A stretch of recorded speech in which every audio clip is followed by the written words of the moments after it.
All right, here come all of our friends.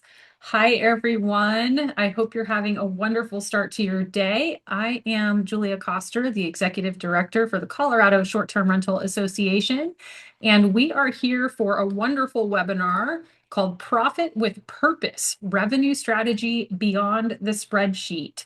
So I'm just going to sit here and watch our counter tick up and up and up until we get to a point where it looks like we've hit a plateau.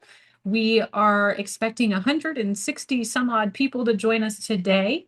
So hopefully they're all going to be able to join us here in the next few minutes, and then we will go ahead and get started. In the meantime, while you have just a moment, if you need to pop up and grab a water bottle or a snack or a notepad, please feel free to do so. We will get started at about 3 minutes after the hour, just to give everyone time to get situated. So again, I am Julia Coster. This is the Colorado Short-Term Rental Association webinar of the month featuring revenue management strategies to help you succeed. I am excited. So let's go ahead. We're going to go ahead and get started here. It looks like a lot of folks have joined us. So there I am. In case you didn't already know, I'm Julia. I'll be your host today, and we are going to have a great time talking about numbers and strategy and all the ways to grow your business. Here's our quick peek at the agenda. Of course, there's the welcome statement, which we've already done. I'm going to give you a short overview of what COSTRA is and what we do, and then I'll hand it over to our speakers today. We have Sabrina Callanan from B&B Excellent and Adam Price from Airbnb to give you everything you need to know about being successful in the revenue management game. So before we get started, we have a few things for you guys to watch. Down on the toolbar of your Zoom window, you should see a chat box. So if you have any questions during the course of this event, go ahead and just open that chat, send it to everyone, or you can send it just to the host and panelists if you would like to do that. And we will make sure to get to any questions along the way that we are able to. Otherwise, if they are for our speakers, we will save those for the very end. As a webinar, you don't have the option to turn on your camera or your microphone, so don't worry, I cannot see the spinach in your teeth. You're all good. But please do take a moment to introduce yourself in the chat and tell us where you're located. Make sure to take the survey at the end of the webinar also and let us know how we did. We always love your feedback and we use it for our future events.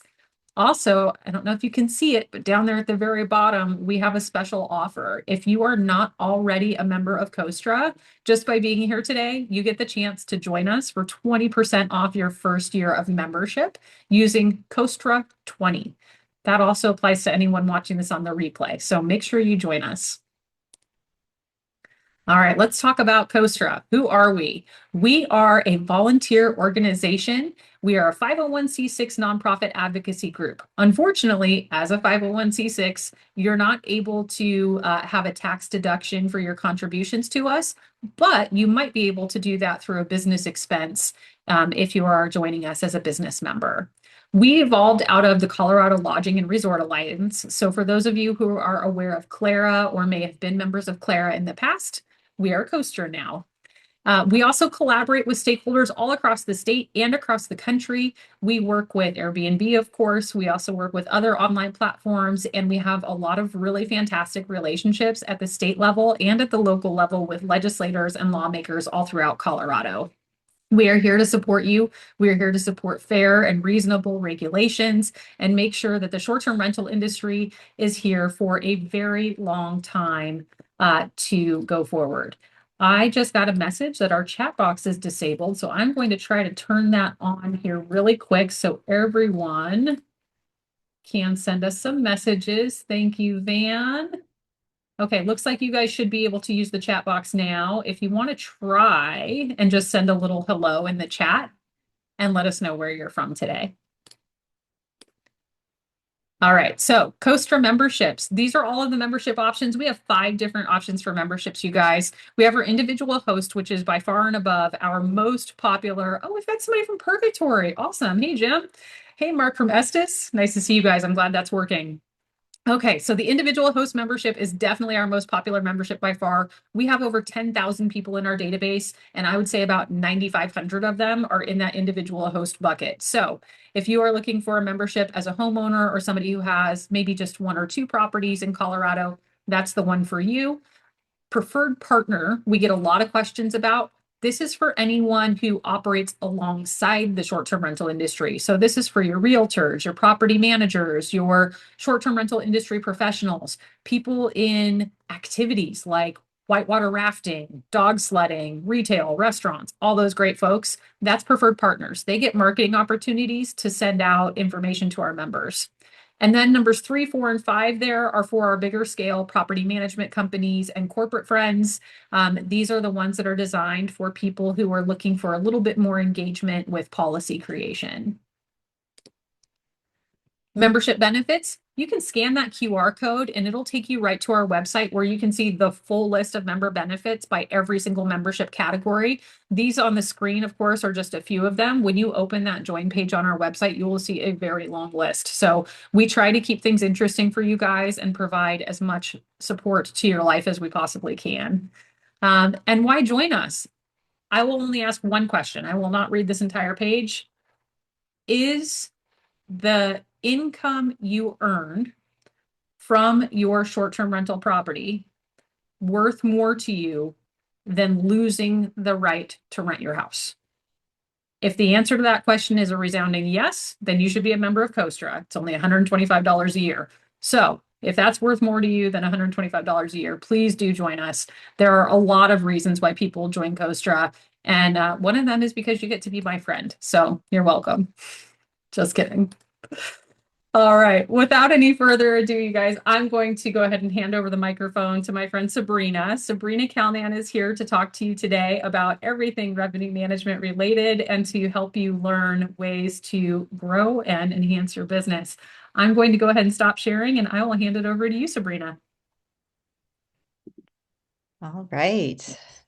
Hello, hello, everyone. Can everybody see my screen? You might have to move over a tab to see my screen. Do I have a yes from people?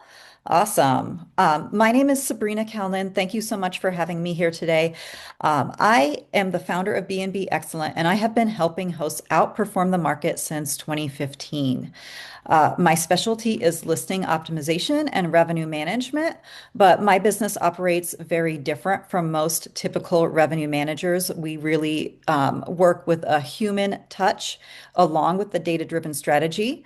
Everything that we do is personalized for your property and for the host as well.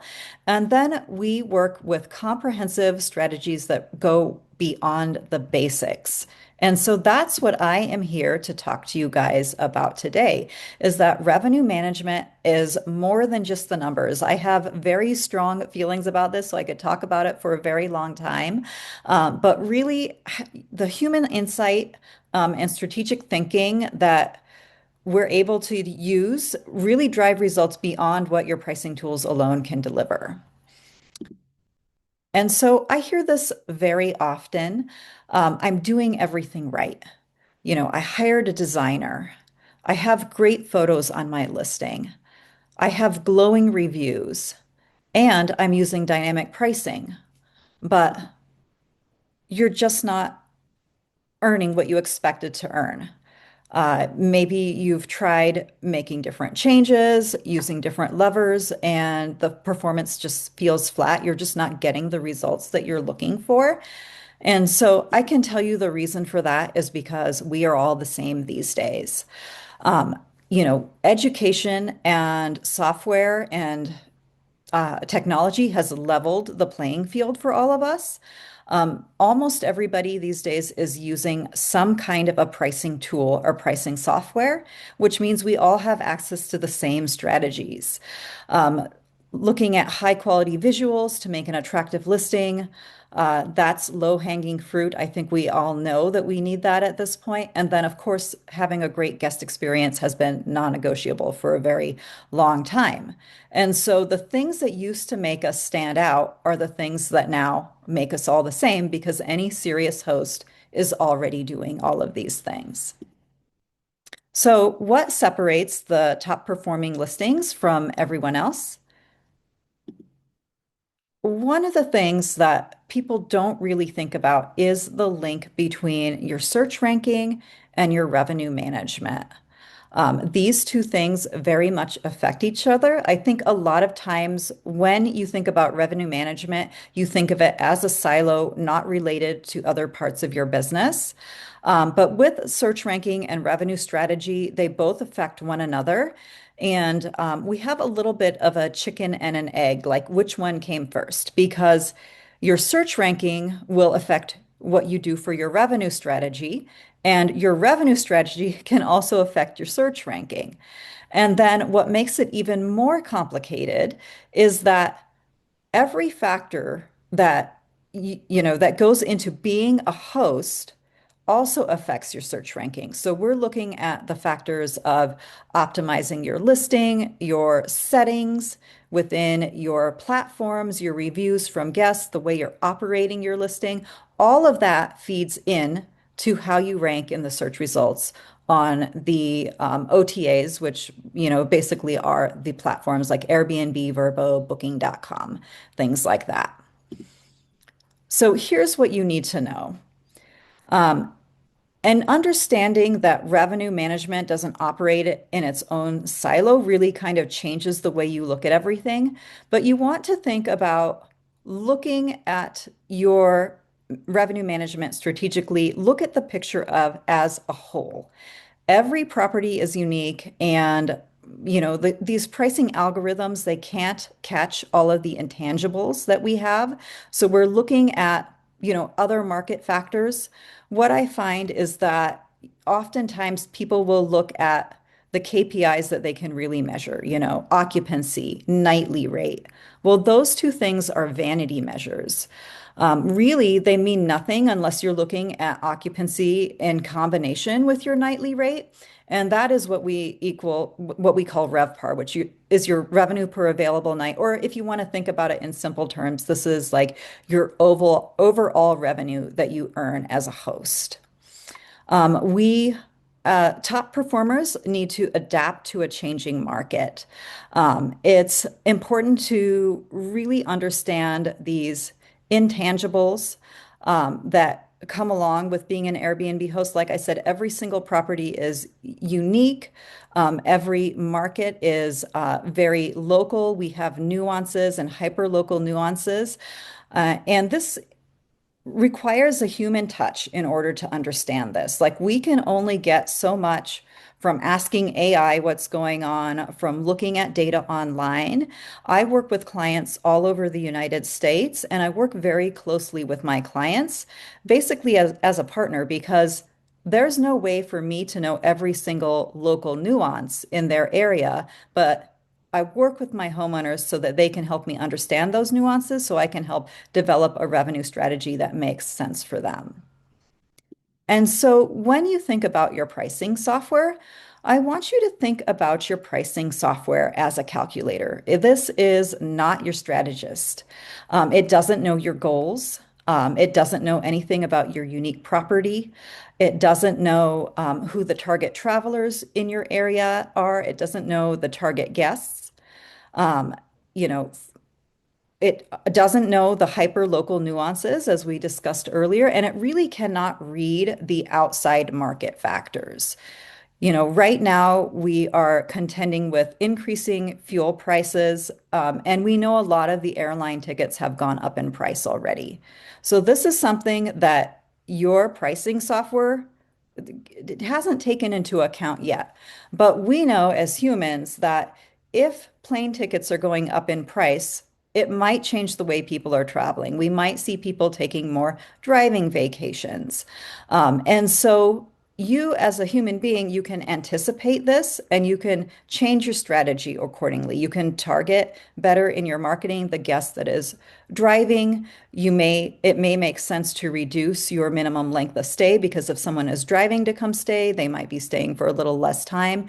And so these are the things that your pricing software just can't do for you. And when you think about your pricing software as a calculator, it only outputs what you put into it. So if you put in the wrong inputs, you're going to get the wrong outputs and the wrong strategy out. So, a quick example of how sometimes pricing software can really misunderstand the local nuances. These two properties are located close to each other. They're both located near Red Rocks Amphitheater. Both of them sleep six guests. Both of them are three bedrooms, two baths, two and a half baths. Both have a hot tub. And so, based on the factors that you can just sort of see and measure, these properties are exactly the same.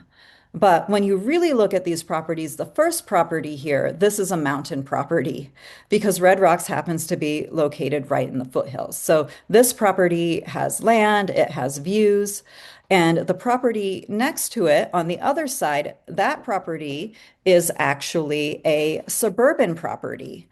And so a suburban property will have very different pricing strategies and revenue strategies than a mountain property. You're going to have a different target guest. And so these are the things that where it's really important to understand your hyper local market. And next, we want to think about revenue management. It's not set it and forget it. So I have this picture of this man with a drill because that reminds me that every home needs maintenance. And I think of revenue management like a home. If you don't maintain your home, it won't function well, it won't work for you. So if you aren't maintaining your revenue management, it's not going to function for you in the way that you want it to. We know that markets move really quickly. Sometimes our pricing software lags behind in that. So your pricing software is not going to be able to do all of the work for you. You know, we constantly have changing regulations here in Colorado. We have properties falling in and out of the market. And with all of these changes, you want to continuously update your inputs as a host. Now, your pricing software, it's going to do a decent job at understanding like the seasonality in your area. It's going to understand, you know, the larger local events in your area. But it might not catch you know, more hyper local things. The other thing that it doesn't catch is it doesn't understand what's happening with your search ranking on any of the platforms. So for example, if I get a 4-star review on one of my listings, I know that my search ranking is probably going to take a small hit for a little while. And so I want to adjust my strategy knowing that my search ranking is taking a hit. So I might add a promotion for the near term. I might reduce my prices slightly so that I can gather up more of those 5-star reviews in the near term to get my search ranking up again. You know, and the software, it doesn't know the hyper-local events in the area. Going back to that example of the properties at Red Rocks, you know, the demand for those properties was really driven by the performances that were scheduled at Red Rocks. And sometimes a new performer would be announced. Uh, you know, we know about it and bookings start coming in right away. But my pricing software doesn't know to increase that price for those dates until it starts to see those bookings in. So having that hyper local information, I can go in as soon as it's announced and increase that price. So with all of that, you as a human being can make calls that your pricing software just won't be able to do for you.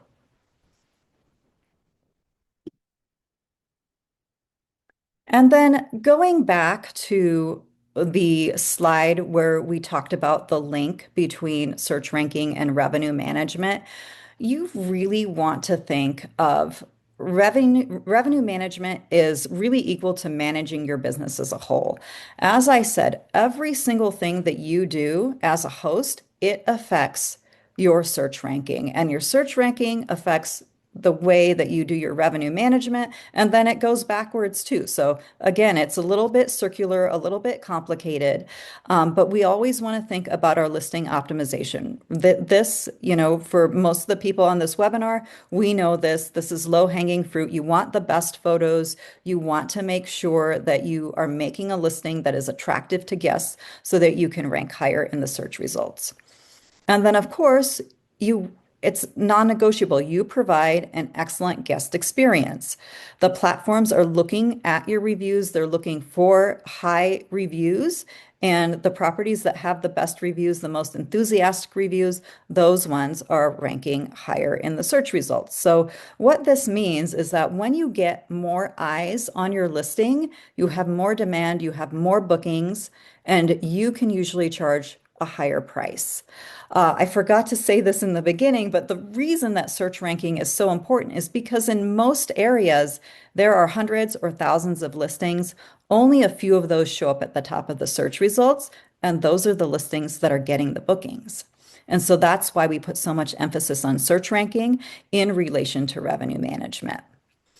Next, I wanted to talk about platform signals. This is something that I think is very important, and I would normally spend a lot of time on it. The one thing I will mention is that, your platform is looking for signals from you that you are a good host. So they're looking at your response rate, how quickly you respond. They want to put guests in front of hosts that are going to be responsive to them. So that's one platform signal that you can provide to rank higher in the search results. And then, I'm not going to talk about this too much because we have Adam here from Airbnb, thank goodness, and he's going to go over a lot of the different platform signals that they have in Airbnb. So he will be a wealth of information on that. And then next, and it's certainly not last and certainly not the only other factor, but we want to talk about market positioning. You need to understand how your property compares to other properties in the market because this again will affect your search ranking. And what is a layer to market positioning is that it is related very much to your skills as a marketer for marketing your property. You can have the most beautiful ski in, ski out property with a hot tub.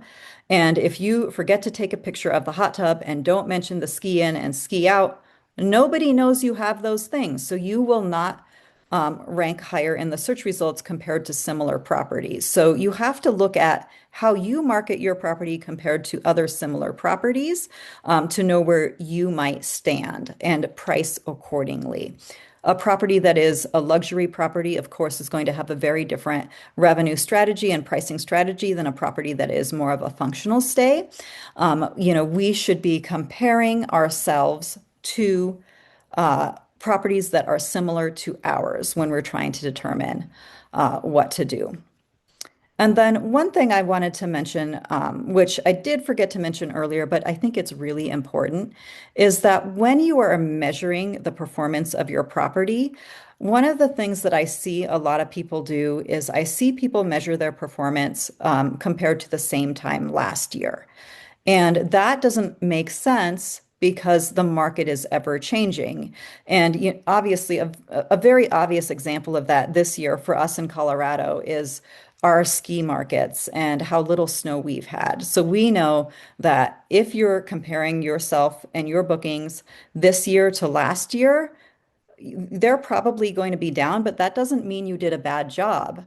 And that's, one thing that's very obvious to us. But if a market doesn't have an obvious decline, it's an easy mistake to make. What you do want to compare yourself to is you want to compare yourself to other comparable properties in your market today and how they are performing. And that's how you determine whether your revenue strategy is a successful revenue strategy. So, with all of that said, all of this strategy, all of these factors, it really does still take a human to put everything together. There are so many strategic inputs. Right now, we don't have any one software or any AI that puts it all together for us. No software really understands your goals and works together with another software or another AI to make sure that your strategy is working for you. Humans can, of course, make calls that software won't. We talked about the example as of if you get a 4-star review, your pricing software doesn't know that, so you can make adjustments according to that or any of the hyper local events that might be happening. And then, talking about listing optimization, I mean, there is nothing more human than listing optimization. These platforms, they have an algorithm that they use to determine which properties are going to be the most attractive to guests, but listing optimization is truly an art and a science. You're looking at having the appropriate listing copy that makes you the most attractive to guests, the best photo composure, the best design and things like that. And then, of course, the guest experience is human. That will never go away.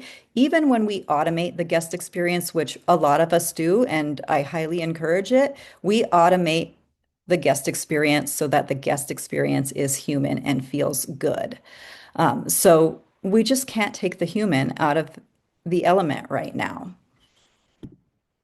So next steps, one thing that I wanted to offer everybody on this webinar today is a free revenue checkup. You can connect and make an appointment for that revenue checkup through that link. With that revenue checkup, we'll go through your property, we'll determine, what your potential revenue is. And hopefully that can give you some feedback as to your goals and where you can go with things. Again, my company is very different from your typical listing optimizer, your typical revenue manager. We are looking at a comprehensive whole strategy that incorporates your entire business. We work with a very human touch, and I work very closely with my clients to make sure their personal property is doing what they want for them. And with that, I will turn it over to Julia or Adam. Awesome. Thank you so much, Sabrina. Yeah, revenue management is really kind of a crazy animal. And I don't know about you guys, but I always forget about some of those other human elements that go into the process of setting rates and setting your goals. I think there's just so much that you can really think about when it comes to this. So definitely take advantage of that checkup that Sabrina offered. And please do drop your questions in the chat. We are all friends here. There's no competitive advantage or disadvantage to asking questions about these things today. So please feel free to ask, and we will make sure to address those during the Q&A here in a few minutes. But with that, I am going to go ahead and get you guys introduced to Adam Price here from Airbnb today. Adam, I'm going to go ahead and let you just go ahead and take screen sharing, and we will get you started. Lovely. Thank you very much, Julia. Can everybody see my screen? Yeah? Yep, we're good. Okay, awesome. So thank you very much for having me. It's my first time working with COSTRA, so I'm really excited to be here. I've already seen a few familiar names in the chat already, so thank you to everybody for joining. But as previously mentioned, my name is Adam Price. I'm the Airbnb Senior Market Manager covering Colorado and New Mexico. As a market manager, my role is to help the accounts that I work with to grow their businesses on Airbnb through both revenue strategies as well as showing up in the best way that they can. In today's short presentation, I'm going to go through some of what I think are key details in how you can influence your visibility and how you can show up in search. I'll then dive into some important things to keep top of mind with your availability before finally discussing the tools that Airbnb provides to our hosts to ensure that you can start to attract the most valuable types of guests that there are. So, starting with influencing search, there are many things that are considered by Airbnb when we decide placement of each listing in the sort order. Without going into every one of them, the most important areas to make sure that you're considering are pricing, conversion, and the quality of each listing. So how are you priced versus your competitors? Are you showing up when guests are booking? Are guests booking your listings when they find it? And are they having a good time? So hopefully this will all lead to you becoming one of our guest favorites as quickly as possible.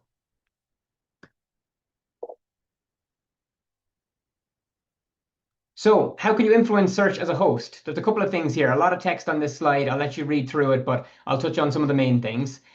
For search rank is dynamic. Our algorithm looks at hundreds of signals, but these 4 areas are the ones that hosts can actively influence. So starting with enhancing your listing, Great photos and a standout cover photo grab attention in crowded search results. A detailed, accurate description and amenity list help guests feel confident and reduce booking friction. Next is price attractively. So search surfaces the total price, including fees. So competitive, transparent pricing is critical.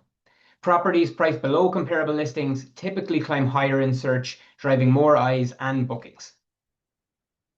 Next is open up availability. So every open date is an opportunity. A wider calendar means more chances to match guest plans, and hosts who routinely unblock future dates see a measurable lift in visibility. Finally, we want to model stellar host behavior. So positive reviews and quick responses signal trust and reliability to both guests and the algorithm. An instant book and superhost status further boost ranking and can be the deciding factors for guests ready to reserve. As a key takeaway, think of listing quality, price, availability, and service as your control panel for search performance. Small, consistent optimizations compound into big gains. All right, when we talk about availability or unblocking nights, the top process is pretty simple. If you're not seen, you won't be booked.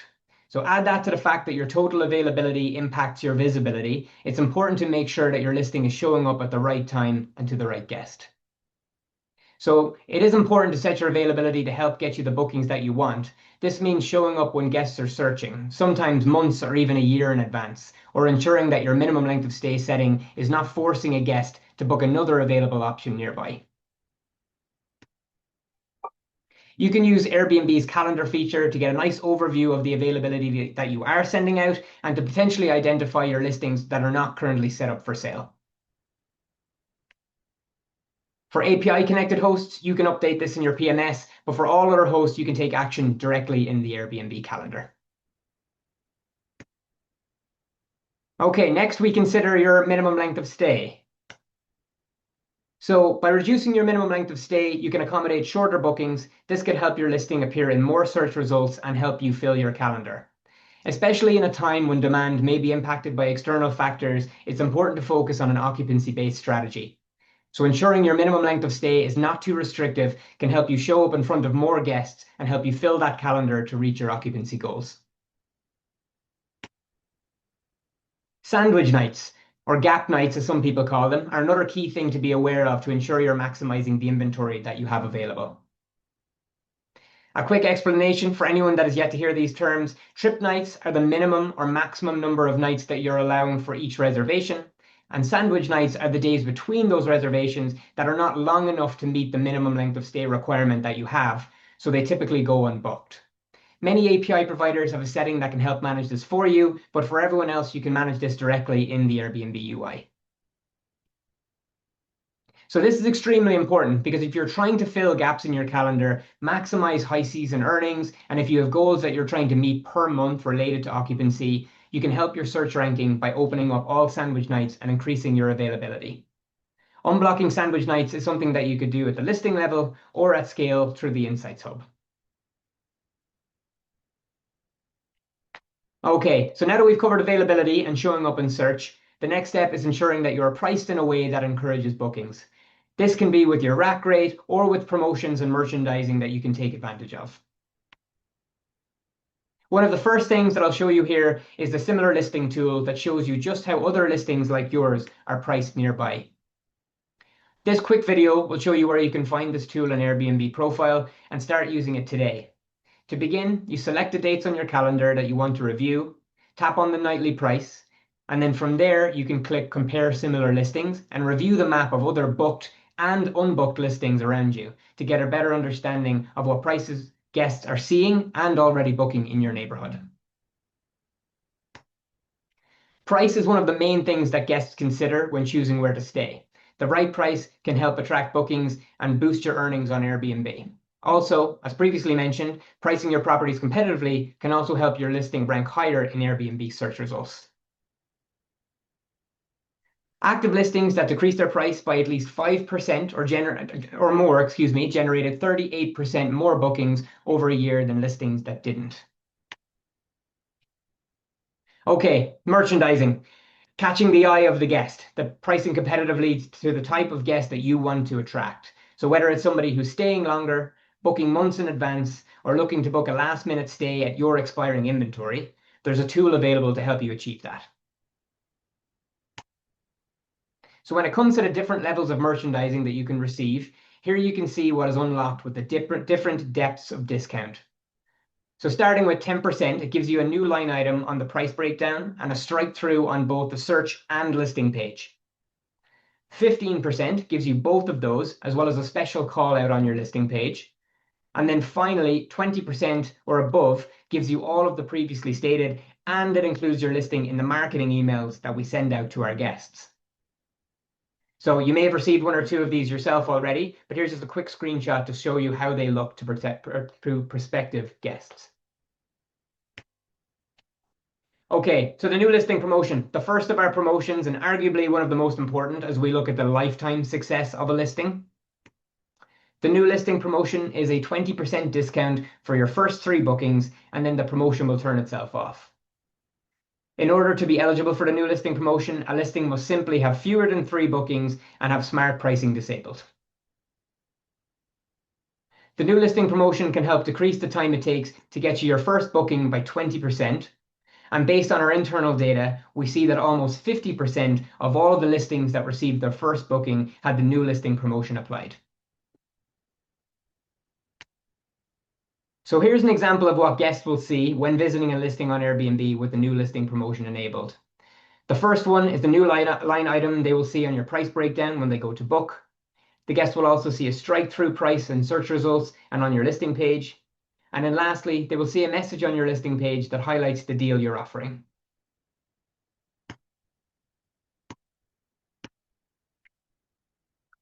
Next up is our early bird promotion, probably the third highest utilized promotion in Colorado. So the early bird discount is exactly what it says on the tin, a discount that offers those early bookers that are typically staying longer and booking higher rates. The key thing to ensure here is that your inventory is open out into the future so that you show up. And then after that, it's about ensuring that your lead time and discount percentage you've chosen are both attractive and targeted to when guests are searching in your market. In 2025, lead times for booking globally with an early bird discount were on average 2.6 times longer than the lead times for bookings without an early bird discount. Okay, I've put together weekly and monthly discounts because I believe they are pretty self-explanatory, and I just have a few data points to showcase about how valuable they can be. In 2025, 53% of all active listings had a weekly discount set up, and those listings captured 15% of all nights booked on our platform.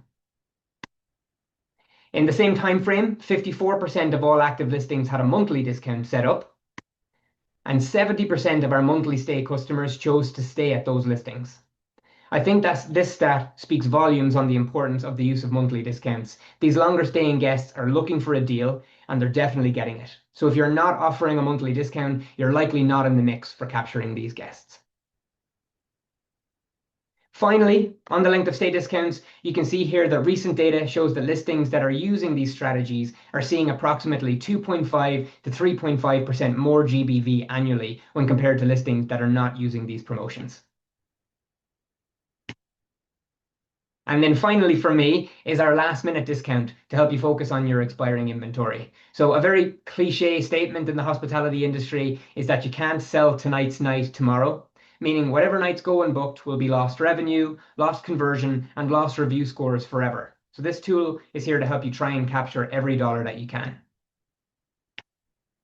And almost 15% of all bookings in 2025 came through listings that were using the last minute promotion, showing that guests who are booking last minute are again looking for a bargain and that hosts are willing to offer it. So thank you for sticking with me there. I know it was a lot of information to absorb in just about 10 minutes, but I hope you found something you can take away from this.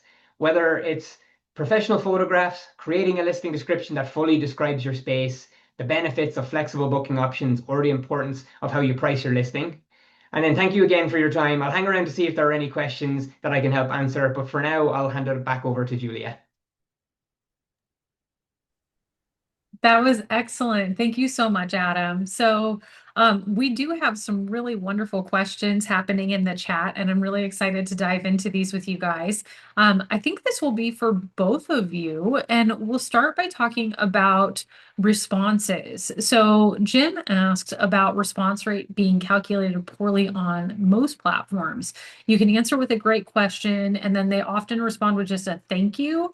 And if you don't respond to that last message, you'll get dinged for lack of response, right? Is there a way to kind of get around the algorithm, so to speak, or use AI to decide if a message really needs to be responded to? Maybe I'll ask Adam first because that's kind of like an Airbnb thing, right? Like, how do we handle those Yeah, happy to. I can changes? speak for Airbnb anyway. When it comes to our response rate, we're primarily looking at people who are requesting to book, or reaching out prior to making a booking. Are you responding to that request within 24 hours? And that's essentially what will fall into what we call a response rate. I know I get this all of the time with the accounts that I work with that I answer a question and a guest says thank you. Does that mean I have to reply and say you're welcome, or can I just leave it be? And the answer is you're fine. Like we're not expecting people to be the last person to write a message every time in the chat. So really just make sure you're responding to requests, and obviously your how you respond to your guests is really important, but you're not going to be dinged by Airbnb just for not having the last word. Awesome. Thank you, Adam. And Yeah. then Sabrina, if you had something like that where somebody just sent a thank you, would you respond or would you generally just leave it? I would just leave it. My understanding of the way that is measured is how Adam has described it. Of course, I don't work for any of the platforms, so I don't know with certainty, but that's my understanding of how it works as well, is that they're really looking at the response time from the initial inquiry to accepting the booking or pre-approving the booking. Awesome. And then after a certain period of time, would you recommend doing something like maybe following up with that person, whether they booked or not, and maybe offering them another stay or a promotion or something like that to encourage them to book again?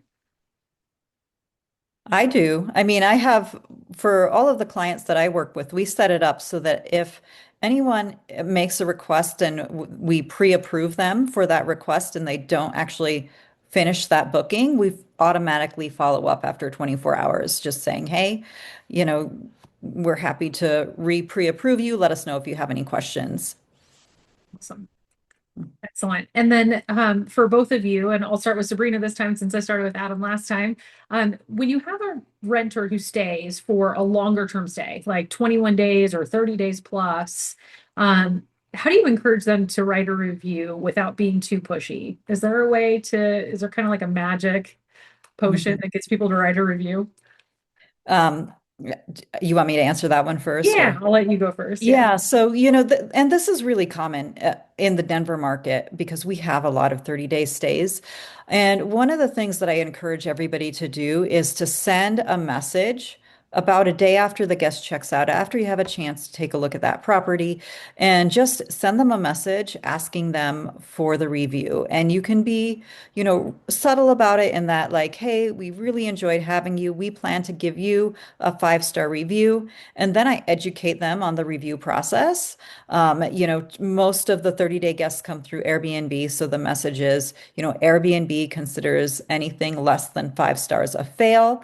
If you have any feedback for us, let us know here as we're constantly looking to provide a 5-star experience. So it does tend to prompt people to leave a review. And if they do have feedback, they're usually kind enough to leave it in the messaging.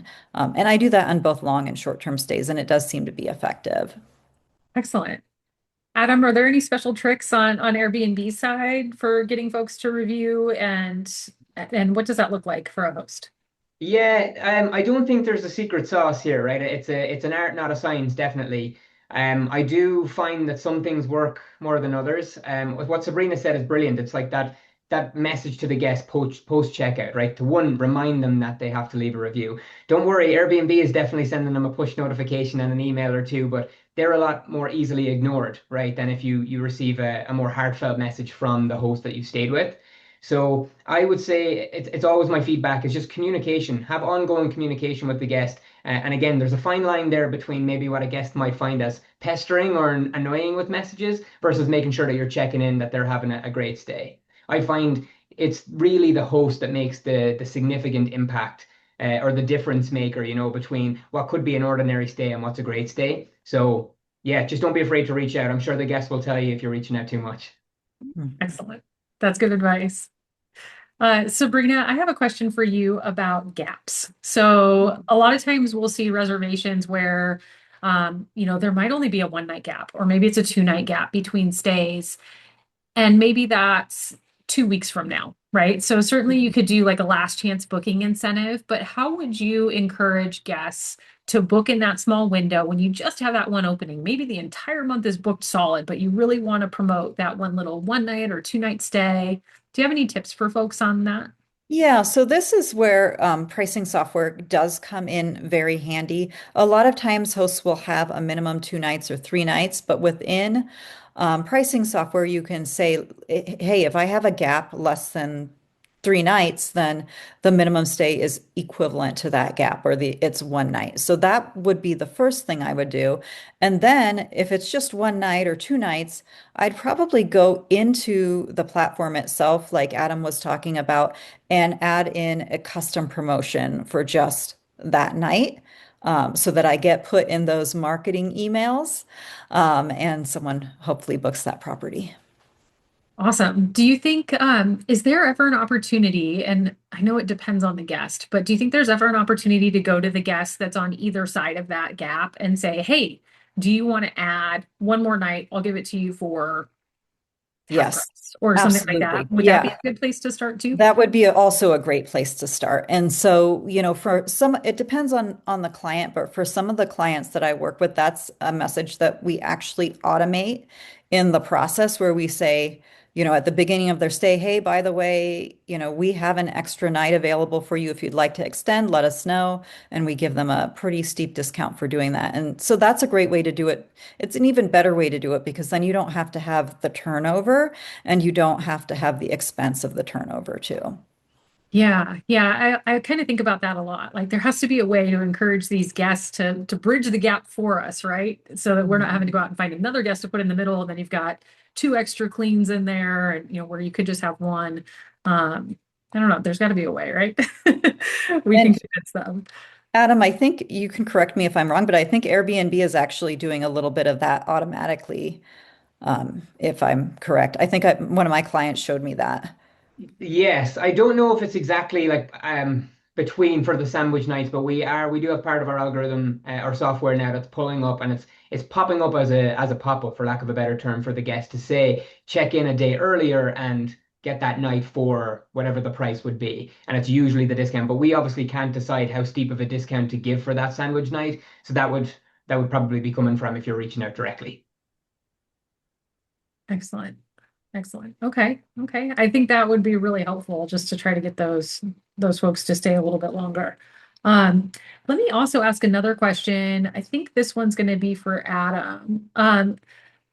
Talking about 30 plus day stays. I know that's more of a like a long-term rental. How does that work on Airbnb? If somebody wanted to rent for longer than the 29 night short-term rental technicality, what does that look like on Airbnb's end? Is there anything different that happens with the guest?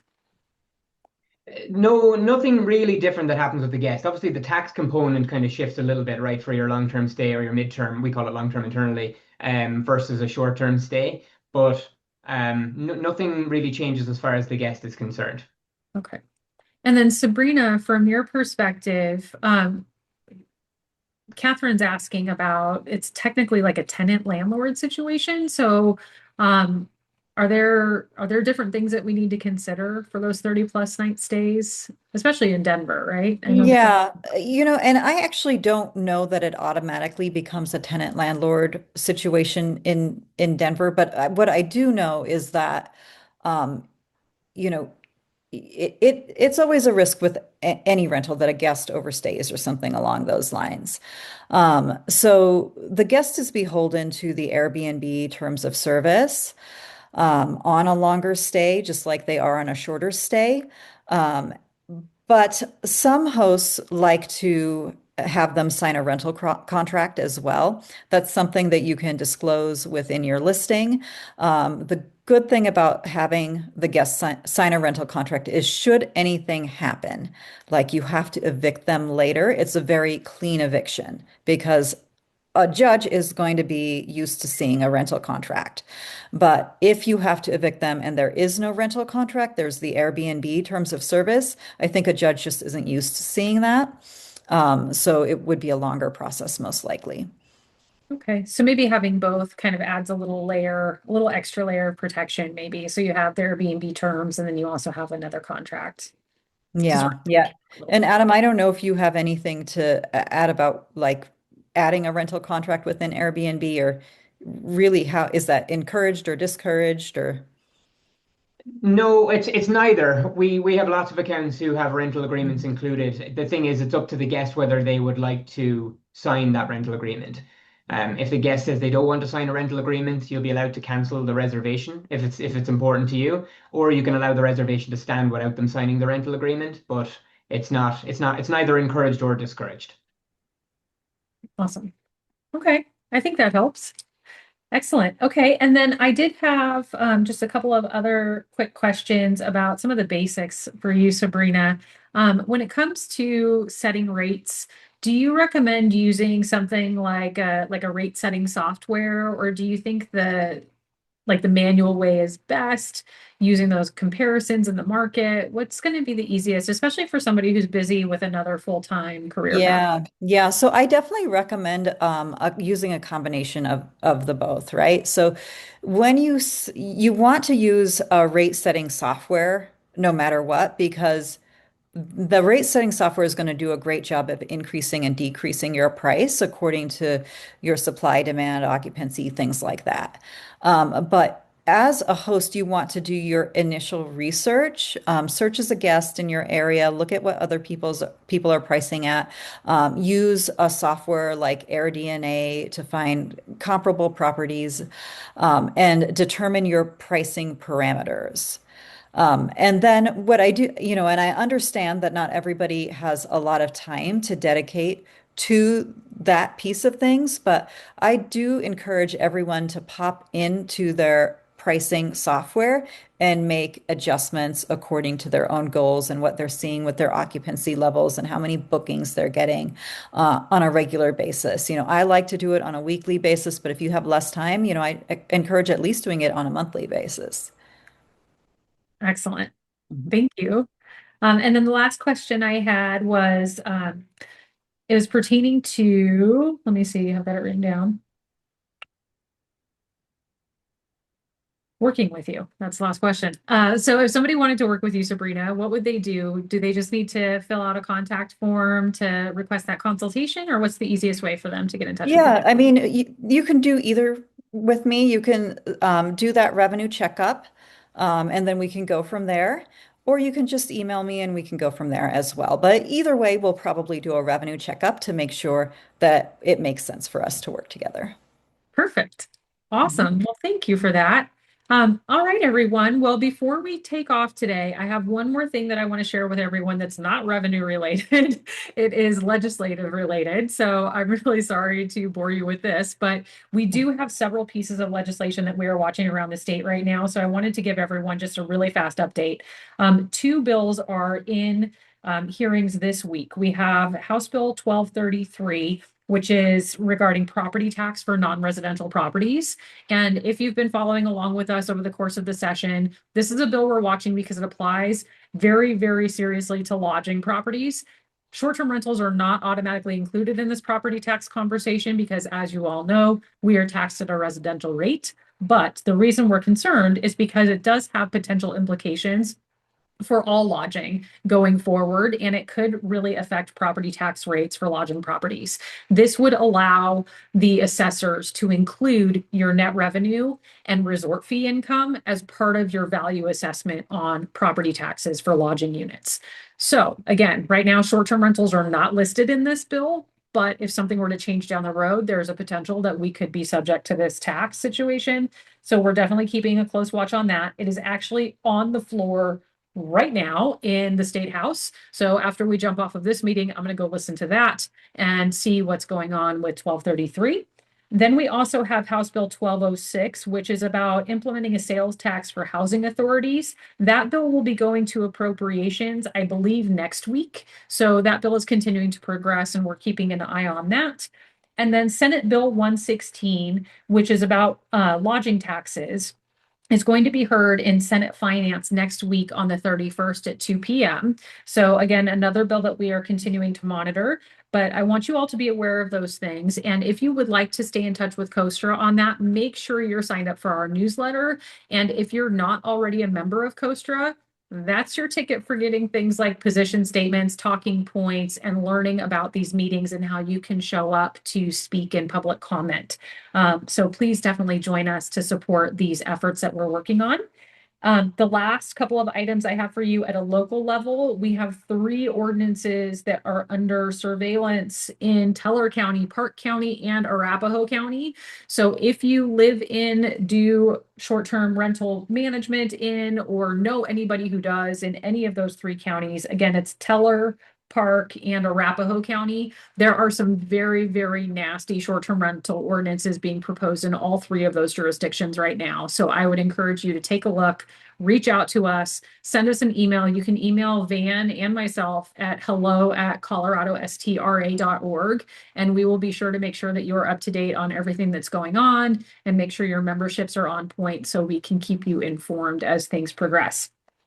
It's never a dull moment, guys. It just keeps going. So thank you everyone for being here today. Make sure to check in with Adam and Sabrina if you have further questions. Their emails are here in the chat. Make sure to grab those. And we will be very excited to see you for our next webinar, which will be on April 22nd at, I believe, noon Mountain Time. And that one is going to be all about insurance, which is another super exciting topic, but very, very important, especially as we get ready for summer after having a really dry winter. But hopefully we have insurance and we never need to use it, right? So thank you again, everybody. Have a wonderful rest of your day. Stay tuned for an email with the recording and we'll be in touch. Take care.